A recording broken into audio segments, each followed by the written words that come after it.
Lebanon की राजधानी Beirut में शक्तिशाली धमाके में कम से कम 70 लोगों की जान गई और 4000 से ज्यादा लोग घायल हो गए।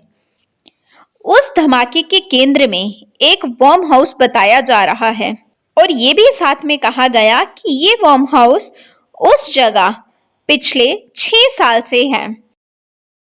उस बॉम्ब हाउस में जब्त किया हुआ अमोनियम नाइट्रोजन का भंडार था जिसमें धमाका हो गया।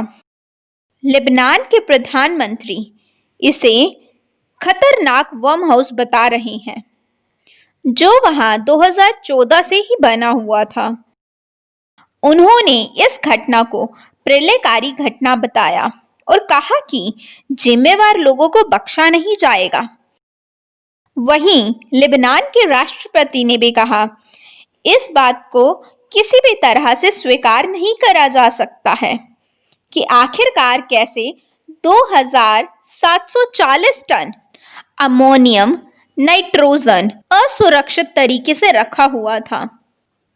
धमाका इतना जबरदस्त हुआ था कि उसकी आवाज साइप्रस तक सुनाई दी गई थी। जिसको न पता हो तो वो जान ले अमोनियम नाइट्रेट क्या है। अमोनियम नाइट्रेट एक गंधहीन केमिकल पदार्थ है जिसका कई कामों में इस्तेमाल होता है, मगर सामान्यतः इसका प्रयोग दो तरह होता है, खेती के लिए और दूसरा निर्माण या खनन के कार्यों में विस्फोटक के तौर पर। यह अत्यंत विस्फोटक केमिकल होता है। आग लगने पर इसमें धमाका होता है और इसके बाद खतरनाक गैस निकलने लगती है। इसमें नाइट्रोजन ऑक्साइड और अमोनियम गैस मिली होती है। क्योंकि ये एक अत्यंत शक्तिशाली केमिकल होता है, इसलिए इसके रखरखाव के लिए भी बड़े नियम बनाए गए हैं।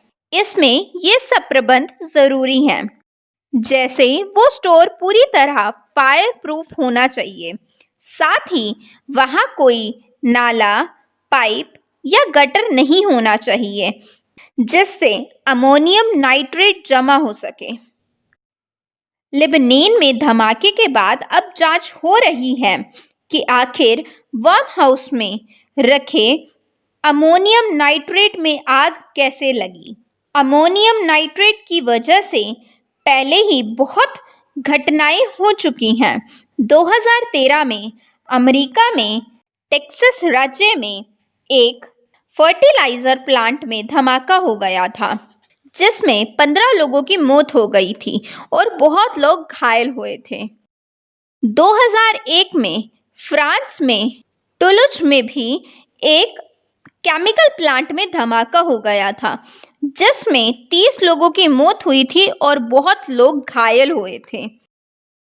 लेबनान की राजधानी बेरूत में भी एक बड़ा धमाका हुआ है।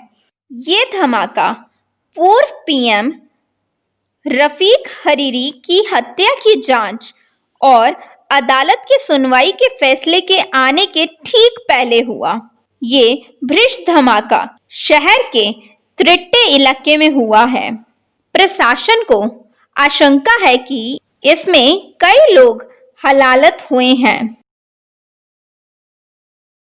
दोपहर में हुए इस विस्फोटक से राजधानी के कई हिस्से हिल गए और शहर से घना काला धुआं उठने लगा। रिपोर्ट की माने तो इस विस्फोटक की वजह से शहर के कई इमारतों को नुकसान पहुंचा है। साथ ही बताया ये भी जा रहा है ये धमाका इतनी जोरदार हुआ था कि लगभग पूरे शहर की इमारतों को नुकसान पहुंचा होगा। सभी कांच टूट गए, सैकड़ों लोग घायल हो गए, शहर की गलियों में धुआं घुस गया और इसी वजह से आम रहने वाले लोगों को बहुत दिक्कत और परेशानी का सामना करना पड़ रहा है।